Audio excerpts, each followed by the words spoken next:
今日は一日を通して何も予定がないので、スケッチブック一面に僕の好きな絵を描いていこうと思います。とその前に最近部屋を模様替えしましたので、僕のアートスタジオを見てください。どうですか？掃除が得意ではないので、あまり物を増やさないようにと意識していたのですが、気がつくとペンを大量に買ってしまっていました。反省です。絶対にこんなにペン使えません。なぜ余計なものを買ってしまうかは僕の人生においての最大のテーマですね。では早速スケッチしていきましょう。本日は全部で5つの建物をスケッチするのですが、スケッチする建物は全て Pinterest というアプリを使用して探しました。このアプリは最近の若者にとても人気らしくて、インスタより人気になるのではないかと噂されているくらいです。無料で使えるアプリですので、皆さんも使ってみてください。では早速1つ目の建物からスケッチしていきます。まずは線画と呼ばれる作業です。線画というのは主に黒いペンを使用して建物の大まかな外形部分を描いていく作業です。個人的に一番好きな作業ですね。線画するときは大抵ドラマとか映画を横目に作業していて、この絵を描いたときは確か結婚できない男っていうドラマを見ながらスケッチしていたと思います。僕自身も一人で焼肉とかお寿司屋さんとか行く派なので、共感できる部分がたくさんあるドラマでしたね。Netflix とか Amazon プライムで見れると思うので、興味ある方はぜひ見てください。変な中毒性がありますね。ちなみに少しだけスケッチの解説をすると、この建物は二点透視法と呼ばれる方法で描いています。この写真を見てほしいんですが、こんな感じで基準点に対して2つの線を描いたりして描く方法ですね。こんな偉そうに話してますが、解説してますが、正直僕も勉強中なのであまり分かっていません。一緒に勉強していきましょう。はい、線画終了です。次は着彩の作業、色塗りですね。今回はアルコールマーカーのコピックというものを使って塗っていきます。では準備していきます。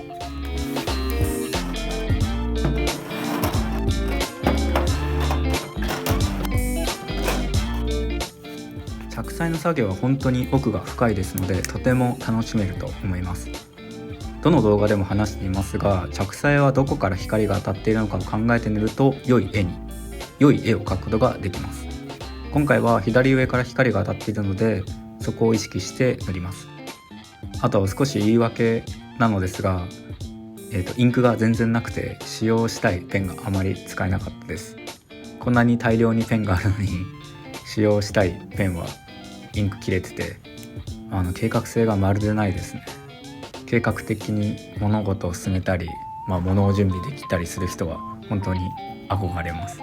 スケジュール管理とか得意な方がいたら、どうやって管理してるのかとか、その在庫どうやって持ってるのかとか、詳しい方いたら教えてほしいです。ちなみに今回の絵は少し失敗してしまいました。影の塗り方がダメでしたね。ダメなところはたくさんあるのですが、一番の範囲じゃなくて原因か。一番の原因は選ぶ色が適していなかったですね。肌色すぎる色で塗ってしまったのと、水色が強すぎるのでアンバランスな絵になってしまいました。スケッチしている時はそんなに気にしなかったのですが、動画を編集している時に気づきました。僕の好きな YouTuber の夏目さんちって方も言ってたのですが、一度完成した絵はまず写真撮って客観的に絵を判断すると良いと言ってました。まさに今回の絵はこれに当てはまる例で、写真を撮って初めてアンバランスになっていることに気づきました。これは学びですね。皆さんも絵を描くときは完成したら一度写真を撮って客観的に見ることで、通常とは異なる部分を発見できると思います。で、それを次の絵に生かして成長するという最高の流れを循環させることができると思います。PDCA サイクル的なやつですかね。ちょっとわからないですか？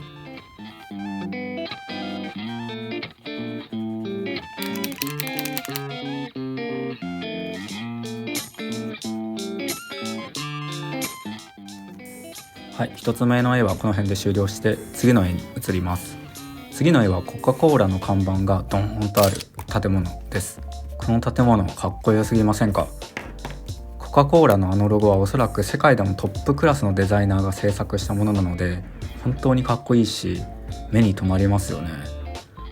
僕自身も実はこのイラストの他に別の仕事をしてるんですけども、その仕事っていうのが、要はものづくりの設計者ですね。で、デザイナーというよりはエンジニア的な仕事なので、少し畑の違うところで生きてるんですけども、この人目を引き惚れさせるようなデザイン見習いたいところですね。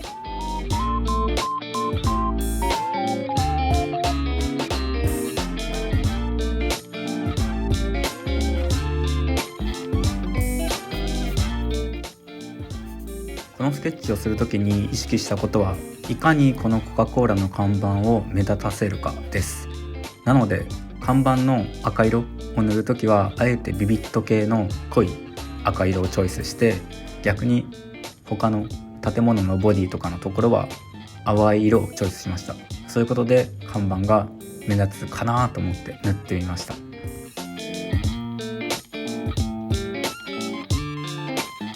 ただね、このスケッチも少しミスりました。影を表す少し濃い色を全面に塗ってしまいました。全体的に暗くなったことで、その強弱コントラストが弱まってしまって、全体を通してあまり立体的な印象を与えることができず、のぺーっとした絵になってしまいました。しょうがないですね。暗い色を塗ってしまうと後から修正しようにも結構難しいので、次からは気をつけます。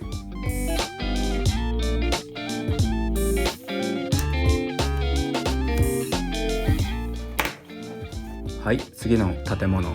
この建物は日本では珍しい鮮やかな青色を基調とした建物ですね。個人的な感想なんですけども、日本の建物って白や黒を基調とした少しおとなしめの建物が多い印象がありますが、どうですかね。その国民性か何かでちょっと控えめな建物が多い気がします。ヨーロッパとかは逆に派手な色の建物とか多そうですね。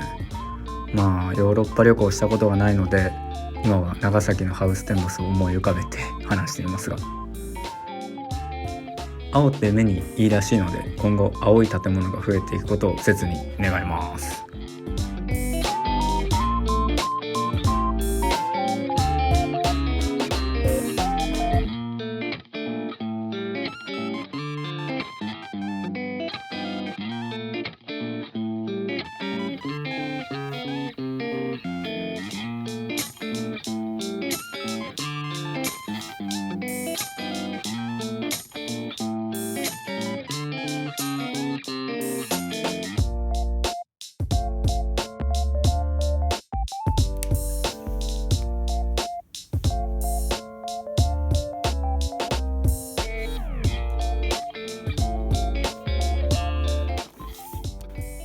はい、次。この建物の印象は看板がとにかく可愛いですね。四角い箱っていうんですかね。その四角い箱の中に一つ一つ文字が書かれていて、看板を形成している感じで可愛いですよね。この建物はあまり見ない外観をしているので惹かれてしまって、今回スケッチしました。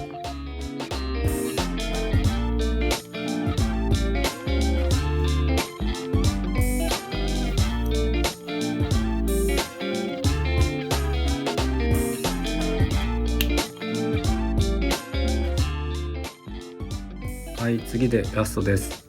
この建物は何屋さんなんだろう。植物がたくさんあるのでお花屋さんとかその辺なんですかね。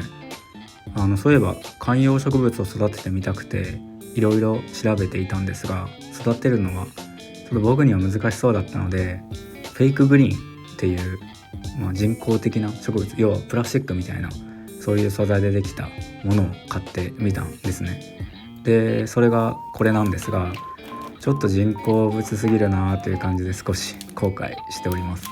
ただ遠目で見るとギリギリ本物に見えるので、この写真みたいに部屋の角に置いてあることにしました。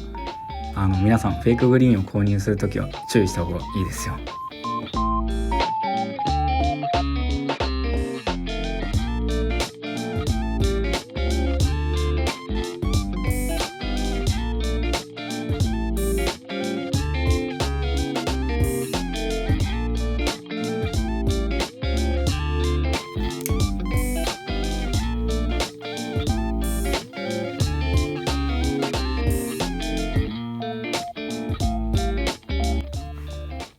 はい、そんな感じでページ全体を建物で埋め尽くすことができました。いかがでしょうか。一つ一つの建物だと迫力に欠けますが、これで全部ページを埋めてみるといい感じになりますね。こんな感じで今日の動画は終わりにしようと思います。次の動画でまた会いましょう。リクエストとかあったらぜひ連絡してください。ではまた。